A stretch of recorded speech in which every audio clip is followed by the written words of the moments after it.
Just that whole thing that you just said just bothered me.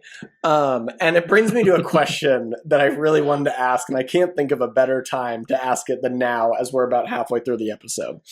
Yeah. Um, Everything about the whistling and the origin, it's just like, oh my gosh, like too much, too many details. Okay, I'm going to ask you a question. What is this show doing?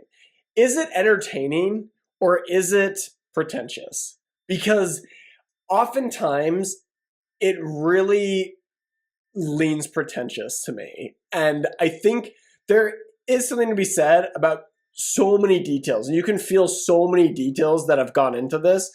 But the Hmm. more it's swaying towards that pretentiousness, there is a total loss of entertainment value to it, in my Yeah. opinion. Like, There are is the whole show just long a scenes. big inside joke for film nerds? That's what I'm saying. It's almost too much for me sometimes. And okay, I will unashamedly say this. Lost is my favorite show ever. I'm probably one of the few people who we say that, okay? Um, it does not have the production value that this show has. It doesn't have Hmm. the details that this show has. But it was way more entertaining, way more fast paced. Interesting. Those episodes, like I would get goosebumps like, 5 times a season, like full body goosebumps.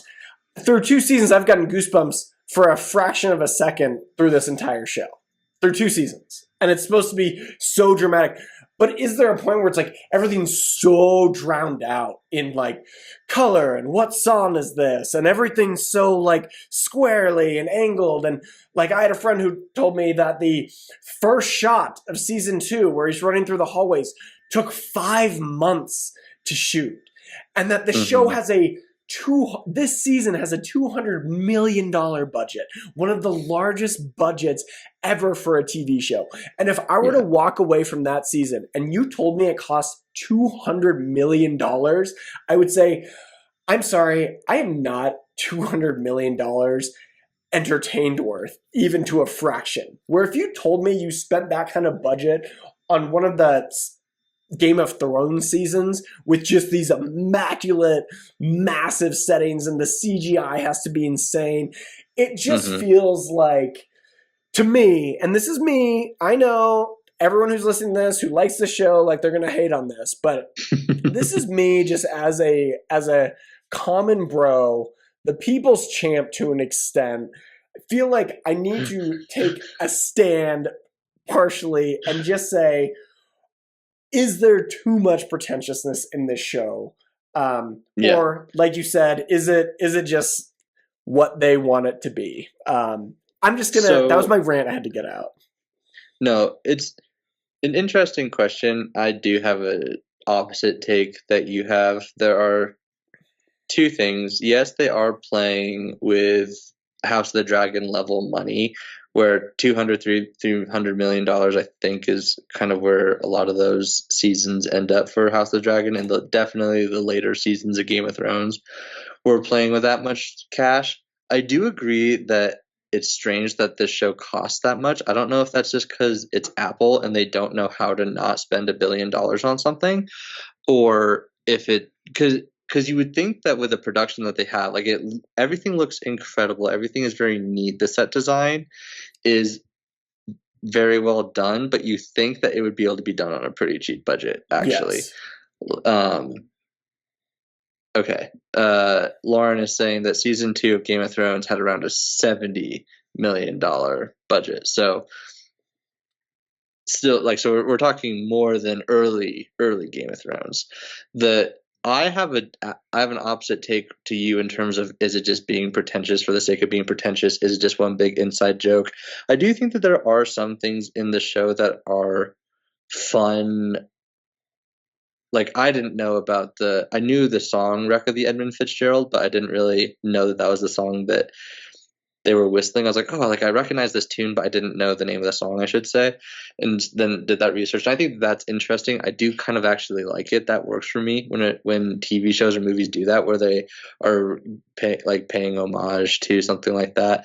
I actually think the show is far more of a satire of those sorts of super artsy shows, where like the shtick of people who work at Lumen using these huge words and just how strange Mr. Milchick and Miss Cobell and everyone who works at Lumen is, I actually think is satirical. I think what is it satirical of though? Because I'm following your train of thought here.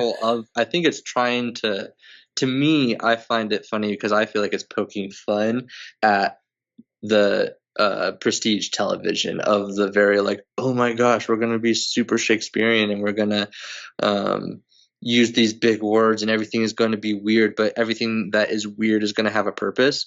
And season 2 kind of revealed to us in Severance that some of the weirdness is just weird.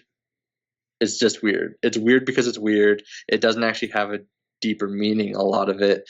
Even just the way that these people talk, they were trained to talk a certain way, and then corporate is changing their mind and being like, oh my gosh, like we trained you like probably from the age of 6 to use these huge words, and now we're changing our stance because we need everything to be a lot more or more easy to understand.